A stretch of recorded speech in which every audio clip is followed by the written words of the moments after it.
Hablar de los orígenes del carlismo o tradicionalismo español significa referirnos al contexto político histórico que atraviesa España a lo largo del siglo XIX. Decir una fecha clara como hito del nacimiento de este movimiento es complejo, pues lo cierto es que sus fundamentos se fueron gestando a lo largo de los avatares de dicho siglo. Los orígenes de este movimiento político-social se encuentran en la crisis del antiguo régimen. Aunque siempre se nos ha planteado el carlismo como el resultado de una lucha dinástica, desde este prisma hemos de entender que es algo mucho más complejo. Sus bases ideológicas surgen entre finales del siglo XVIII y principios del XIX. Ante la Revolución Francesa de 1789, aparece en España una corriente contrarrevolucionaria y antiliberal, liderada por intelectuales eclesiásticos temerosos de la política anticlerical de los gobiernos de corte revolucionario. Las consecuencias de la revolución llegan en 1808, con el periodo de la Guerra de Independencia. Fruto de aquella experiencia nace el primer liberalismo español y la elaboración de la Constitución de 1812, conocida como la Pepa. Tras estos sustanciales cambios se produce una división política en la sociedad española entre liberales y realistas. Los realistas procedían de todas las capas sociales, aunque al frente de los mismos estaban los grupos privilegiados. Tal heterogeneidad trae una gran disparidad de motivaciones y objetivos, aunque por encima de todo les unía la lucha contra el liberalismo y una serie de valores comunes como la defensa de la religión, la crítica de la desamortización y la decadencia de valores tradicionales. Será en el periodo de la década absolutista del rey Fernando VII, 1823-1830, cuando el realismo se divide en dos corrientes, una moderada y otra ultrarrealista. Problemas internos, como el no reconocimiento de los grados de muchos realistas, o una represión antiliberal que no satisfizo a una parte de los absolutistas, fraguan esta separación. Las tensiones entre ambas corrientes serán constantes.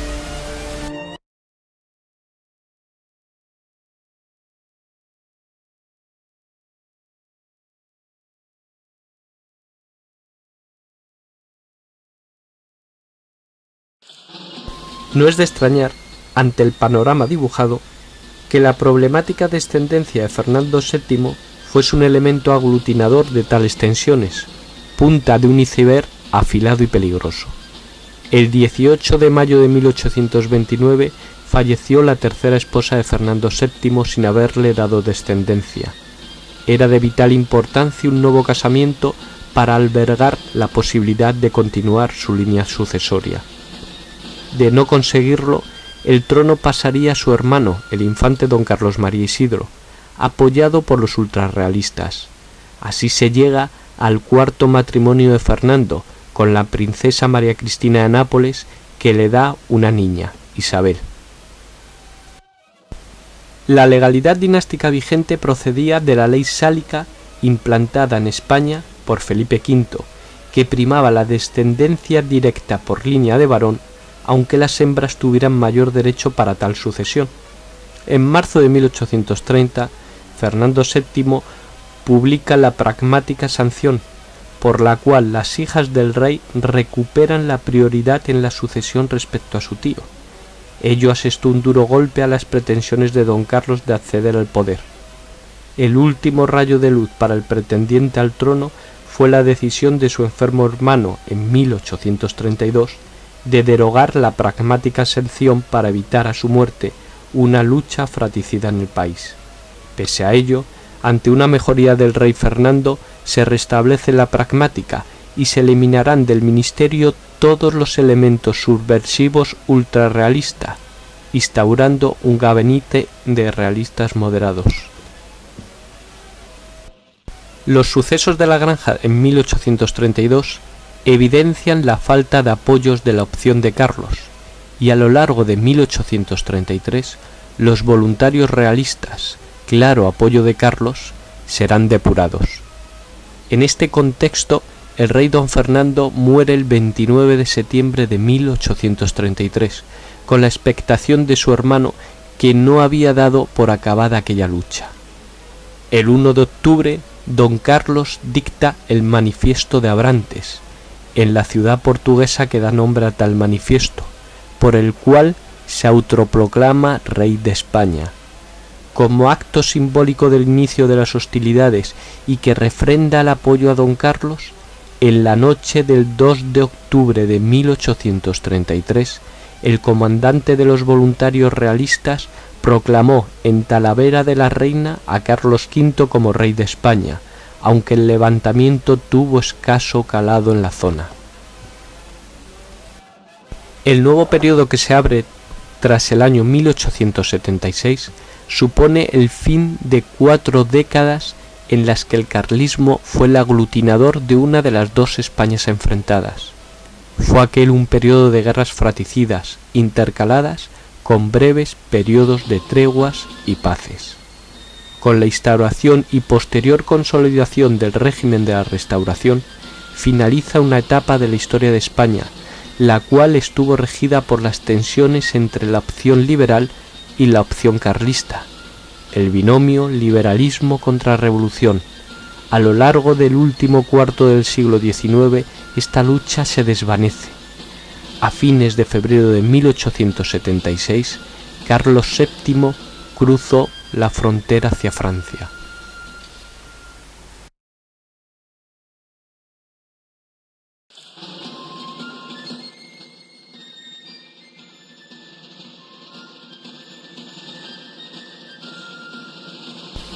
Entre 1876 y 1936, el carlismo verá profanada su unidad interna al producirse en su seno una serie de escisiones, la escisión mellista y la integrista. Asimismo, se produce una constante sangría de las filas carlistas hacia las filas alfonsinas. En el plano militar intentarán varios levantamientos, circunscritos a pequeñas áreas de los Pirineos, aunque serán desbaratados sin excepción. A inicios del siglo XX, la ideología carlista, ya madura, se puede resumir en una serie de postulados fundamentales: la tradición apostólica, la corona como símbolo de unidad, la concepción de España como una suma de regionalismos y de respeto al foralismo. Además, reclaman la soberanía para la sociedad a través de lo que consideran sus organizaciones de tipo natural: la familia, el municipio y la región.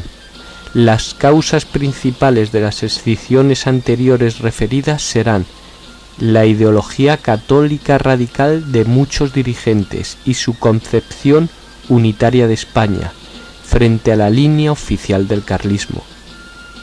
El carlismo en este periodo, 1876-1936, se erige como una maquinaria dirigida a ejecutar planes subversivos para acabar con el gobierno.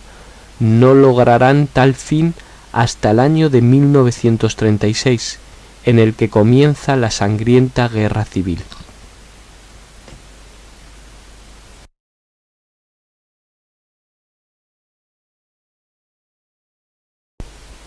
La escisión mellista de 1919 antes referida fue la versión carlista de la crisis de la Restauración.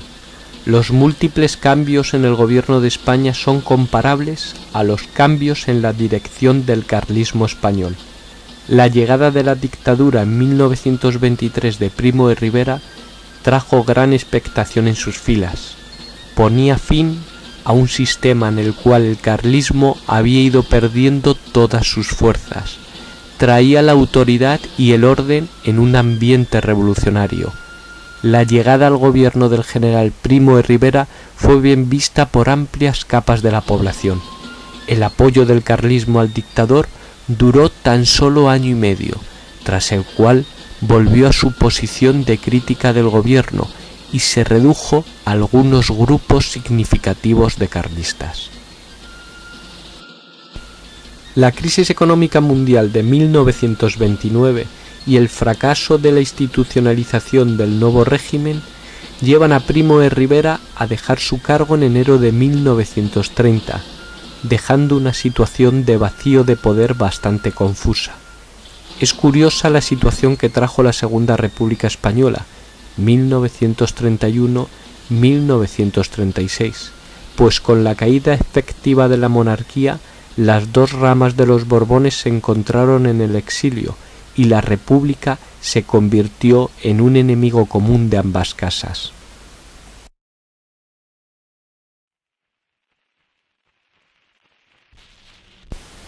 Para los carlistas se abría la posibilidad de reinar en un futuro y el 12 de septiembre de 1931 se produce el famoso Pacto de Territet, en el cual don Alfonso y don Jaime realizaban un acercamiento para un posible pacto de familia que devolviera la monarquía a España, en el cual se aplazaban las tensiones familiares. El 2 de octubre de 1931 muere en París don Jaime de Borbón, sucediéndole automáticamente su tío don Alfonso Carlos de Borbón y Austria Este, de 82 años, casado con doña María de las Nieves de Braganza, de la que no tenía descendencia. Frente a la posición de tolerancia con la República de buena parte del sector católico, el carlismo iba a pasar inmediatamente a la oposición, defendiendo el derecho de resistencia ante los poderes ilegítimos. Respecto a la cuestión dinástica, en junio de 1932 se crea una primera Junta Suprema del Carlismo, bajo la dirección del Marqués de Villores.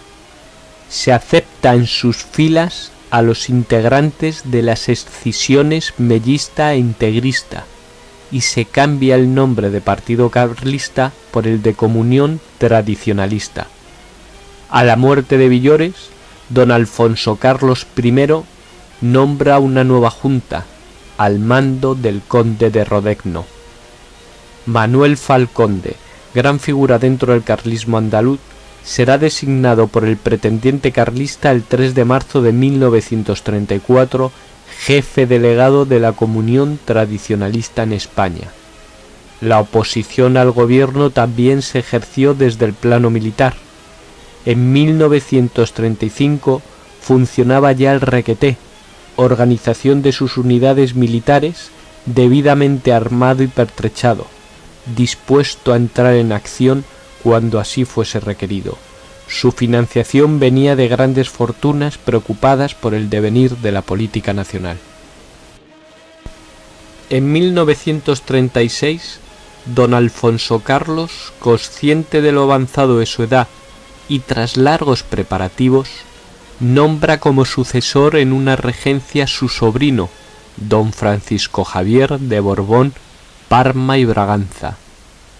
El futuro líder del carlismo pasó a trabajar estrechamente con su tío en las tareas de gobierno y se trasladó a la frontera vasco-francesa. Allí trabajará con Falconde en los preparativos del alzamiento que se preveía.